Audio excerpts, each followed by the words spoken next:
You need to clearly understand the difference between habits and samskaras. Samskaras motivate you to do something again and again. Your samskaras are the accumulation of impressions and merits and demerits that are stored in the conscious and unconscious mind. You do not have control over your samskaras. One way to think of this is if I train myself in a habit. I may create a habit that says I get up a certain time in the morning, I go empty my bowels and bladder,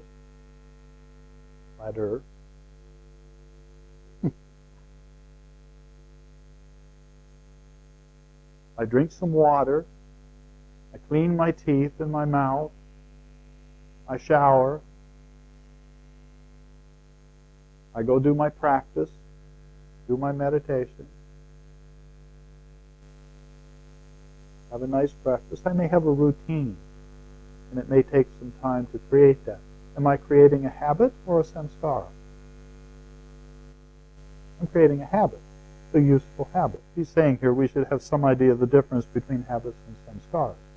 I'm creating a good habit. I'm creating a routine. But when I eat my favorite snack,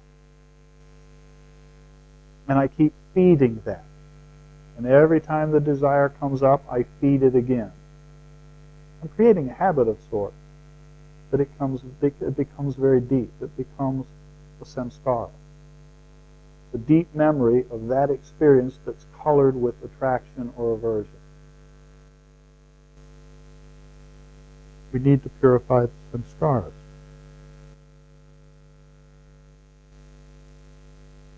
Just because we have a habit doesn't mean it's a bad habit.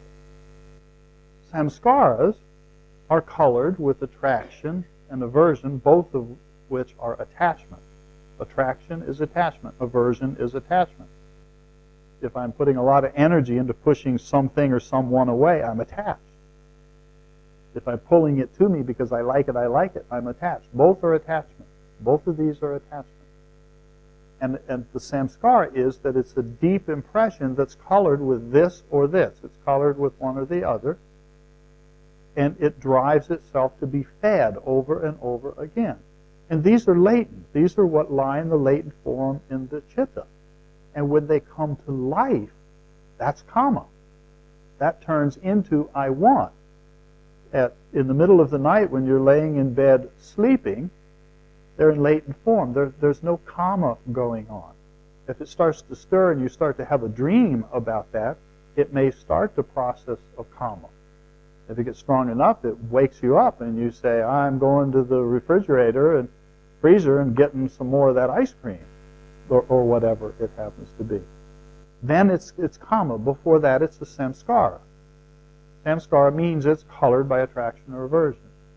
And then also colored by fear, the fifth klesha, the fear of not holding on to or getting what I want, and the fear of losing what I have. Kind of thing. So the samskara is the deep impression. But just because it's a habit pattern doesn't mean that it's the samskara that's dragging me around and controlling my life. So it's just a fine point of discernment that just because something's a habit doesn't mean that it's bad. Is having a habit of meditation every day, is that a bad habit? Better get rid of that habit. That's troublesome. That might turn into a samskara. And so it's useful to discern between them. Swamiji says, there are many layers and levels of samskaras, the impressions of your actions and desires asleep in your unconscious. These samskaras become active every now and again. In other words, they turn into kama, I want, and they motivate and control your mind and your emotions. The mind alone cannot do anything by itself. The mind has no power to take in information by itself if the senses are not focused on it. If your eyes are not directed towards something, the mind cannot see or perceive it. The mind employs the senses of hearing, seeing, tasting, touching, and smelling. These are the 5 cognitive senses. There are also another 5 gross senses, the karmendriyas, which here he lists as the mouth, the hands, the feet, the organs of elimination and generation. And feet are the symbol of motion.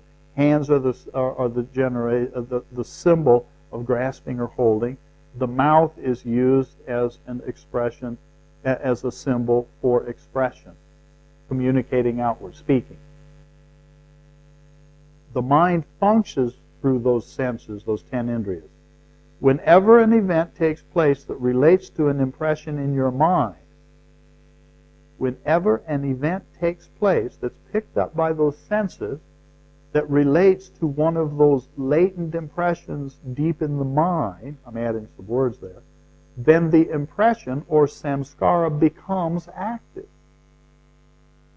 So you see your favorite food sitting there. All of a sudden you see it, or you smell it.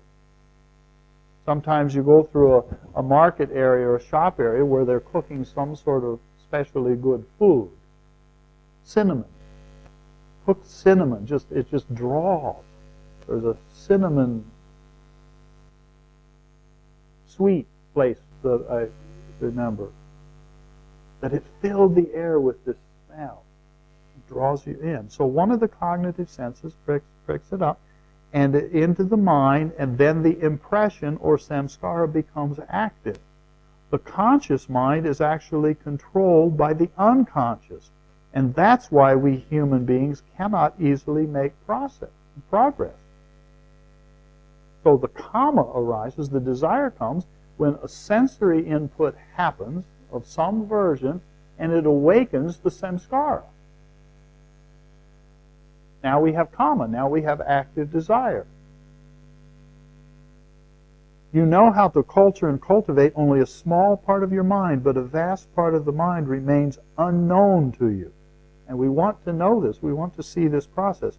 All your actions leave some impression in your unconscious mind. And those impressions then become your samskaras and control your life. So they become the deep impressions that when something causes them to stir, they become kama, active desire. Once it becomes active desire, there's only two possible outcomes.